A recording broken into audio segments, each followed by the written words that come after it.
US President-elect Joe Biden will nominate longtime former career diplomat William Burns to lead the his transition team, said in a statement on Monday. Burns, a former deputy U.S. Secretary of State, who served 33 years as a U.S. diplomat, is currently the president of the international affairs think tank the Carnegie Endowment for International Peace. This story has not been edited by DevDiscourse staff and is auto-generated from a syndicated feed. In a relief to veterans, decorated officers, war widows and armed forces personnel who were allotted land in 1970s for Defense Services enclave at Kanpur and Kirki villages here, but were never provided any basic facilities by local bodies. The Delhi High Court on Monday directed the Water Authority, DJB, to frame a scheme within 9 months for providing drinking water to them. The High Court observed that the right to access to drinking water is fundamental to life, and it cannot be deprived to the citizens merely on the ground that it is an unauthorized colony. Presently, the colony is meeting its water requirements via 4 tube wells permitted to be installed there as an interim arrangement, and according to the petition the electricity was provided later.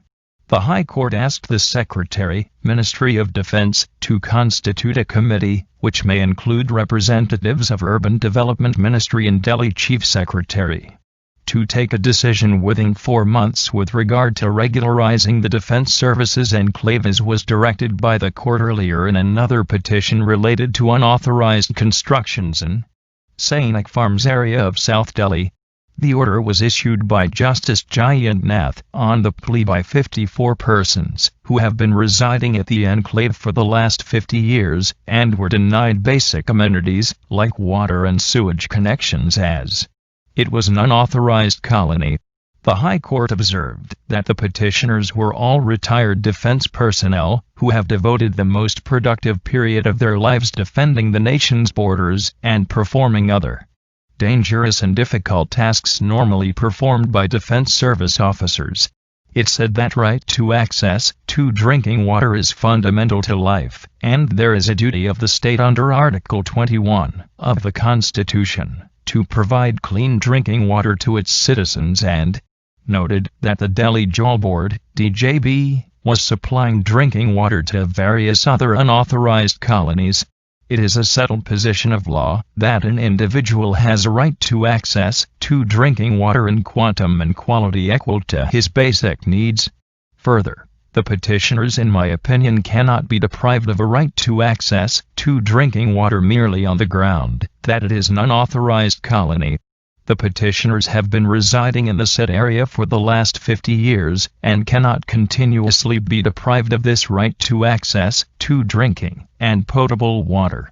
In the light of the above, I direct the Delhi Jal Board to make an appropriate scheme as per their normal procedure for supply of portable drinking water to the 54 petitioners in accordance with law. The scheme shall be framed and implemented expeditiously, preferably within 9 months from today, the judge said. With regard to regularization of the colony, the judge said that in another matter relating to unauthorized constructions in Sainik Farms, a division bench of the High Court had observed that the petitioners here were to be treated differently and cannot be termed as affluent persons. Thereafter, a clear direction was passed to the central government to take a clear decision on regularizing Defense Services enclave before the next date of hearing. Again, no progress appears to have been made despite the said directions of this court. There is another aspect which is relevant, namely, the fact that the plots and lands were allotted to the petitioners sometimes in the 1970s. The sale deed is of 1983. Hence, roughly 40 to 50 years have passed since the petitioners have been in occupation of the lands in question, and have been using it for residential purposes, despite the colony being an unauthorized colony. Keeping in view the above facts and circumstances, in my opinion, the respondents are duty-bound to take an appropriate decision based on the cogent facts regarding the status of the said area known as Defense Services Enclave. Justice Nath said, while disposing of the plea. The petitioners, in their plea, had contended that the then Defense Minister V.K. Krishnamenon had formulated a scheme in 1961 for creation of a chain of housing societies for resettlement of war widows, disabled decorated soldiers, and other servicemen in most major cities. They further contended that ex-servicemen resettled under this very scheme in many other stations in the country have been living peacefully since the last 45 years. It is only in Delhi that war widows and disabled decorated ex-servicemen resettled under the Government of India mooted scheme have been harassed and denied essential basic amenities of water, electricity, sewer, road, etc. for the last 55 years, they had claimed in their plea.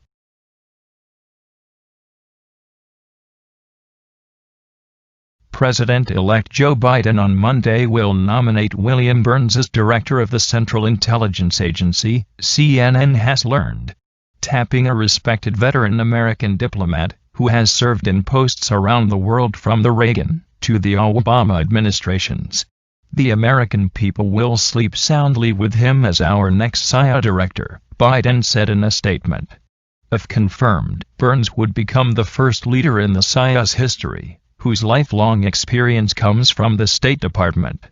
Bill Burns is an exemplary diplomat with decades of experience on the world stage keeping our people and our country safe and secure, Biden said. He shares my profound belief that intelligence must be apolitical, and that the dedicated intelligence professionals serving our nation deserve our gratitude and respect.